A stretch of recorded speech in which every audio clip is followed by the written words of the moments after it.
Welcome in. Welcome in, everybody, man. You are tapping in, you are listening, you are watching the Sober and Unbothered Podcast, Ep.9. And I know, man, we're in a different environment. I'm in my car for this one. And the reason behind that is because I recorded an episode this morning, and I was having internet difficulty connections and things weren't connecting. I recorded a whole episode, and I get to school. I'm at school right now, and I get to school, to edit the videos, to edit the podcast, and the whole thing didn't even upload. So yeah, I recorded a whole 10-minute episode, and it's gone. So yeah, so I'm recording it in my car this time, in between classes, and it's good because I'm in a different environment. I'm in a different space, and it's cool. I think change is good. I think a new environment, a different perspective, a different view, a different look is good for the podcast. I don't know. I might start doing it in the whip. I don't know. I think I like the look. I might have to change it, for when it gets cold out. But I don't know. I'm liking this. But no, I want to start this podcast out by apologizing and saying I'm sorry to the people that I may have offended in one of my last posts on the Unhinged Sanity brand page. I posted a video. I posted a reel. With the topic and theme of once an alcoholic, always an alcoholic. And some people felt attacked because in the context of one of the bullet points in the captions in that video, people thought that I was attacking AA and other support groups and community groups for people to get sober in. That wasn't my intention at all. For the sole purpose of my brand page, Unhinged Sanity, and the sole purpose for this podcast is to speak out and talk about awareness. I advocate for sobriety and mental health, and tearing people down and attacking people dealing with substance abuse problems, mental health, alcohol addiction. It's not my intention to tear that down at all. That's never my intention. That's never the message I want to get across. That's never the image I want to paint. And I just want to say my bad. My apologies. I'm sorry. It wasn't my intention. I think it was just taken out of context. But, I'm not I'm not here to justify or, try to defend anything. I'm just saying I'm sorry for, anybody that took attack to that. But I kind of want to tie that into today's video and talk about how the stigma behind sobriety is that you can do it yourself. And I kind of want to talk about that because I think that ties into why I want to talk about that, because there's a stigma between people there's a stigma on sobriety and within people that think that they can get sober by themselves, which is cool, which is true, and it's possible. I'm not saying that it's impossible. Getting sober and beating any addiction, not ideally, but realistically, yeah, it's possible.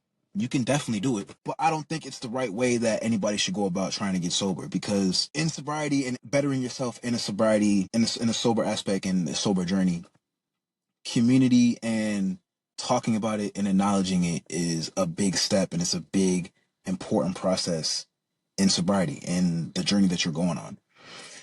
When people think that they can do it themselves, they isolate themselves, they don't talk about it, they kind of close themselves off from support, from help, from like-minded people that would be able to help them in that journey. When you do that, you're kind of holding yourself back from the real growth that you can really do, that you can really take for yourself. People tend to isolate themselves and think that they can do it themselves because they are scared of judgment. They're scared of people thinking negatively of them. They don't know what's going to happen. They're uncomfortable. They don't know where to start. They don't know who to talk to. They don't know where to go, which is normal. When I first started to get sober, I've been to AA a handful of times, and did it help? Yeah, it was nice to being able to, actually speak up and talk and, actually share that, the hardships and what I was dealing with, because before, people thought that I didn't have an issue. People thought that I didn't have a problem. People thought that I didn't drink a lot. People thought that I didn't drink too much. They thought They just thought, oh, when I drink, I'm lit. I have a good time. But in reality, I was drinking way too much. I was hospitalized more than once because of it. And in reality, no one knows how much you drink but yourself.